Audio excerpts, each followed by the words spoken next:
going on, guys? It's been a while since I've done one of these little video blogs. Can't say that it's the most entertaining thing in the world, but hey, welcome back. So the first question Crystal Marshall asked is, what are some of the issues/areas that transfer students may need in assistance they've learned from the reading? And what solutions can you apply from the literature that would aid a student in a situation? Examples. So I have a little bit of personal experience with this. I've transferred two times. Two times? Yeah, two times. So I'm going to talk a little bit about my personal experience when I'm talking about this, but I also want to touch on the articles in general, and one in specific. And if I'm looking around, it's because I'm looking at my notes. One in specific, the Tolchesky. How do you pronounce that? Tobolchesky. We're gonna go with that. Tobolchesky and Cox. So, anyways, when we're looking at that article, it points out a couple of things. One of the first things that I caught on to was the adjustments to financial aid process and how that works. Coming from a smaller institution, they tend to just apply the financial aid to your actual account.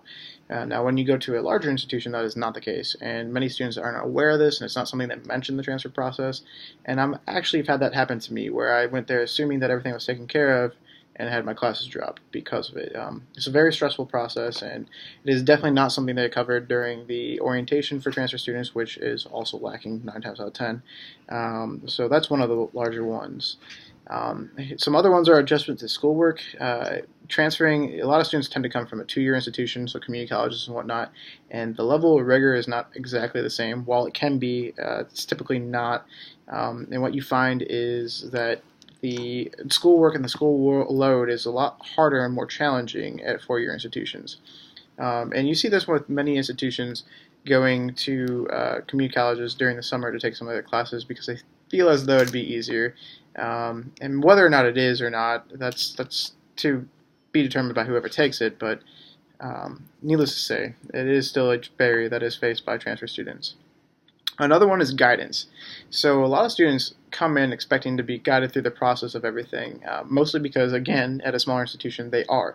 Their advisors definitely do take time to get to know them and help them through these processes, but advisors at larger institutions definitely have like 300, 400 students, and unless you're making a strong effort, they really don't know who you are.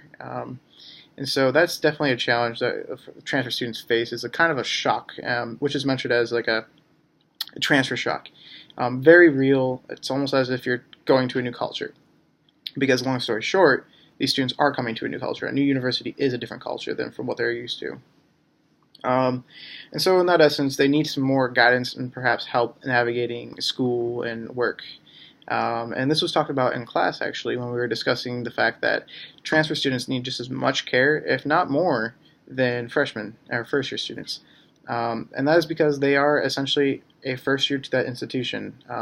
FIDIACs are considered first year in any college, but these students are not. They're transfer students and often forgotten about. One of the very largest things I can speak to about that is the orientations to transfer students are usually about 4 hours as opposed to like 1 or 2 days that freshman students have. And you don't really get a whole lot. They don't put a lot of resources to it. And here at this institution, at Valdosta State, they kind of do a similar thing. When they do have a transfer orientation, it's probably a couple hours, and it's not that large. A lot of campus partners don't get involved. They don't really help out. So it's a very large challenge for these students coming in. Another thing is the level of standards and expectations professors set on you, especially if you're transferring from a 2nd year to a 4-year institution, are a lot higher. The many students haven't encountered a doctorate level professor or a professor who teaches upper level classes, and so could be a huge culture shock to them and a huge shock and adjustment to these students. And so when you're thinking about it, and this kind of goes back to the navigating school and the guidance, it's going to be, again, all the same as a shock. They are going to need to be adjusted to this new learning environment that they're entering into. Another really a huge thing that kind of ties into financial aid is transferring of credit hours and articulation agreements. I'm going to lump those two together because they tend to work together in an interesting way. Many 2-year colleges and sometimes even 4 years with other 4 years have an articulation agreement where if they satisfy a certain number of courses or type of courses at one institution, they can transfer in without any problems to the second institution. Now, that depends because a lot of things happen.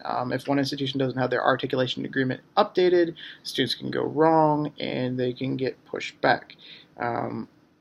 And this goes in with the transfer credit hours because transfer students also need to have their credits from whatever institution they're going to equally transfer to the next institution. And that does not always happen. A lot of times you're told that you take a class and that will satisfy for another class at another institution. And you come to find out that institution no longer honors that. That has happened to me numerous times in my 2 transfer experiences, and it is a very hard situation to retake a class that you've already retaken, but because the institution does not see it as that standard, then you're out of luck. It is a very frustrating experience, especially when it comes to financials.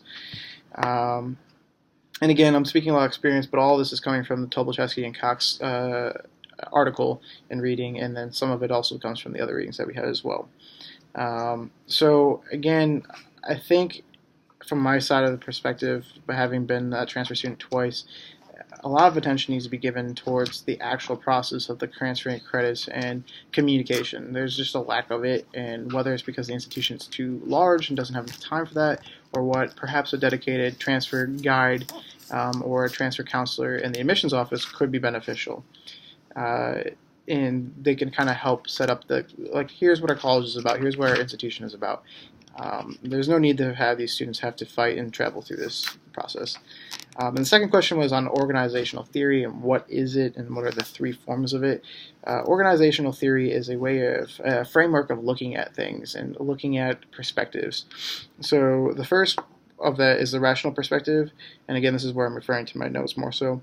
And it would basically say that in this framework, you're looking at a university and how they establish and expecting that they establish policies and structure. And this is, and in the framework of looking at transfer students, this is talking about you're expecting that this institution has set framework or set a path for these students coming in, these policies coming in, that everything is clear and cut out. And unfortunately, that often is not the case. And then the natural portion of organizational theory is that there are what is supposed to happen versus what really happens and actually happens. And so what is supposed to happen is this articulation agreement is set up and students are supposed to be qualifying to go into whatever major when they get here. But what's really happening is they're having to take extra classes because of the lack of communication. And then finally, we have I'm sorry, I lost it on the page. 1 second. We have the open perspective, and so the open perspective focuses more on it's a 4-part perspective that focuses on the inclusion of independence between organizational components, the consideration of flow and information and materials, and the identification of various shifting collisions within an organization, and finally recognition of interplay between an organization and environments in which it's situated. So really, what it's saying is that at a state level, transfer students are being affected, and that it's putting on pressure. It's kind of if you think of Bronfenbrenner's student development theory, where you have the macro system and where the state government's involved. It's kind of the external pressures going on, and so that's kind of how I view it and the way I look at it. I could be entirely wrong, but and finally, there's 16 other questions in here. And I'm going to pick one of them because I'm already coming close to 10 minutes. So how can student affairs professionals make transfer students feel valuable even when the institution does not?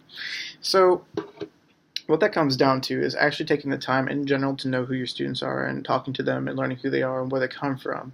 Whether they're transfer students or not, that doesn't necessarily matter in that case. Especially if you think about it from a housing perspective, when you have new students come in the mid-semester, you're assuming they're either coming from somewhere or starting late. So you take that extra time to talk to them and get to know them and learn and develop the relationship, especially trying to foster that with their RAs. other things we can take into consideration is knowing that they aren't here early and trying to get them inside of the groups as quickly as possible. So really the only way to know if they're transfer students is if they identify for it, or if you have access to like Banner, which is a software that lets you view what kind of status they have. And so that's how I feel that you can help transfer students. I mean, I'm sure there are many ways to do it, but through connecting them to community is one of my largest go-tos. All right. Night.